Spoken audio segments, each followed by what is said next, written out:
Alam mo ba kung sino ang hari ng underworld sa mitolohiyang Griego? Hindi siya kontrabida, pero siya ang may kapangyarihang mamahala sa mundo ng mga yumao, si Hades. Isa siya sa tatlong makapangyarihang Diyos ng Olympus, kasama sina Zeus at Poseidon.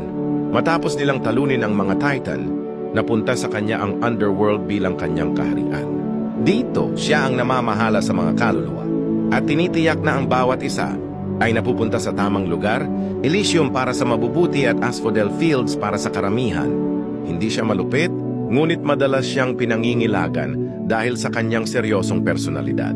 Siya rin ang may-ari ng Helmet of Invisibility, na nagbibigay sa kanya ng kakayahang maglaho mula sa paningin ng kahit sino. At syempre, kasama niya sa underworld, ang kanyang asawang si Persephone na namamahala sa paglipas ng mga panahon. Gusto mo pa ng kwento tungkol sa mga Diyos at alamat? I-follow mo ako para sa mas maraming Greek mythology content.